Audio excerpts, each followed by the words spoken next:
వెంకటేష్ అనంగానే ఇగో ఇంట్లో ప్రతి ఎవరో ఒకరు ఫ్యాన్ ఉంటారు. అస్సలు వెంకటేష్ నుంచి నువ్వు ఈ స్టఫ్ ఎక్స్పెక్ట్ చేయవు. అరే నీ అమ్మ ఏంది ఇది, వెంకటేష్ సినిమానేనా ఇది, ఇంత డార్క్ ఉంది. అసలు వెంకటేష్ కెరియర్ లోనే one of the darkest films అది. మేక్ ఓవర్ ఆ వాయిస్ గుర్తు తెచ్చుకుంటే ఇప్పటికి భయం వేస్తుంది. అబ్బా పీక్ అది. చూడని వాళ్ళకి I don't want to reveal this. నేను నెక్స్ట్ ఇదే చూద్దాం అనుకుంటున్నాను, నువ్వు రివీల్ చేయకు. The film has been archived అంటే అర్థం చేసుకోండి. Before Vakeel Saab there existed Dharmachakram. నాకైతే చిన్న ఉన్నప్పుడు వెంకటేష్ సినిమాలు ఇంట్లో ఎక్కువ నడిచేవి. ఎందుకంటే ఫస్ట్ ఆఫ్ ఆల్ వెంకటేష్ సినిమాల్లో ఫైట్స్ తక్కువ, ఫ్యామిలీ అడల్ట్ సీన్స్ తక్కువ, ఫ్యామిలీ సినిమాలు మా అన్ని. డాడీ పెద్ద ఫ్యాన్. సో మా వెంకటేష్ మమ్మీ కూడా. వెంకటేష్ అనగానే ఇగో ఇంట్లో ప్రతి ఎవరో ఒకరు ఫ్యాన్ ఉంటారు అండ్ వెంకటేష్ సినిమాలు ఎక్కువ చూస్తాం.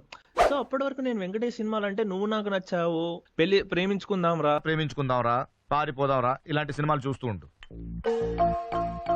కలిసి ఉందాంరా 2 సినిమాలు. ఒకటి వచ్చేసి ధర్మచక్రం, రెండోది వచ్చేసి గణేష్. అరే గణేష్ చూపుతుంది నాకు జన్మచక్రం కన్నా ఇంకా ఎక్కువ. అస్సలు వెంకటేష్ నుంచి నువ్వు ఈ స్టఫ్ ఎక్స్పెక్ట్ చేయవు. ధర్మచక్రంలో గణేష్లు నేను గణేష్ చూసినప్పుడు అరే నీ అమ్మ ఏంది ఇది, వెంకటేష్ సినిమానేనా ఇది, ఇంత డార్క్ ఉంది. అసలు వెంకటేష్ కెరియర్ లోనే one of the darkest films అది. సింగిల్ హ్యాండ్ అసలు గణేష్. దాంట్లో చూసినప్పుడు చిన్న ఉన్నప్పుడు కోట శ్రీనివాసరావు భయపడినా తెలుసా నేను. Kota Srinivasarao make over is like one of the coldest one అనమాట మన తెలుగు సినిమా విలన్స్ లోని. ఇది కాదు, నా పర్సనల్ ఒపీనియన్ లో Kota is the greatest Telugu actor ever. నేను ఒప్పుకుంటా. ఆ గణేష్ మేక్ ఓవర్ ఆ వాయిస్ గుర్తు తెచ్చుకుంటే ఇప్పటికి భయం వేస్తుంది.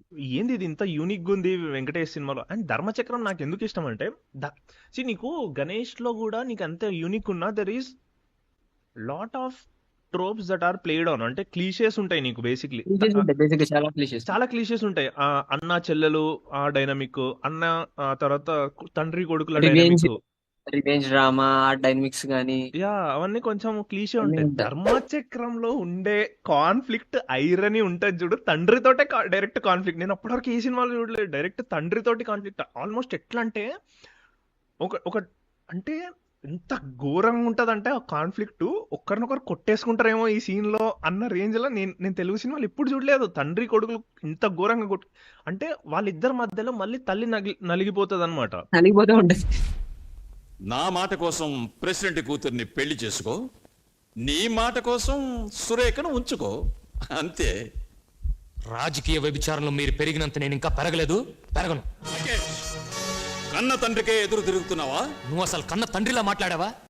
ఆమెకి ఏం చేయాలో అర్థం కాదు. అండ్ ఒక్కసారి ఫ్లాష్ బ్యాక్ లోకి వెళ్ళిన తర్వాత అసలు వీళ్ళ డాడీ ఏం చేసిన ఐ డోంట్ వాంట్ టు చూడని వాళ్ళకి I don't want to reveal this. నేను నెక్స్ట్ ఇదే చూద్దాం అనుకుంటున్నాను, నువ్వు రివీల్ చేయకు. చాలా యంగ్రీ యంగ్ మ్యాన్ లా ఉంటాడు. ఎగ్జాక్ట్లీ. నీకు బేసిక్ గానీ యాంగ్రీ యంగ్ మ్యాన్ ట్రూప్ మాట్లాడుకుంటాం కదా బేసిక్ గానీ, అంత యాంగ్రీ యంగ్ మ్యాన్ గా ధర్మచక్రం గణేష్ లో కనిపిస్తుంటాడు వెంకటేష్ మనకి. ఇది ఎండ్ చేసే ముందు ఒక స్మాల్ డీటెయిల్ ఏంటంటే పోస్టర్ పైన చూడండి ఎన్ఎఫ్ఐ రీమాస్టర్డ్ అన్నమాట. సో ఇది ఎన్ఎఫ్ఐ కలెక్షన్ లో ఉంది, సో మంచి ప్రింట్ దొరుకుతుంది. మంచి ప్రింట్ ఉంటే నాకు పడేయండి, నేను చూస్తా. The film has been archived అంటే అర్థం చేసుకోండి. కోటి డ్రెస్సులతో ఫైట్లు చేస్తాడు అనమాట వెంకటేష్. అబ్బా పీక్ అది, తెలుగు సినిమా మాస్ అది.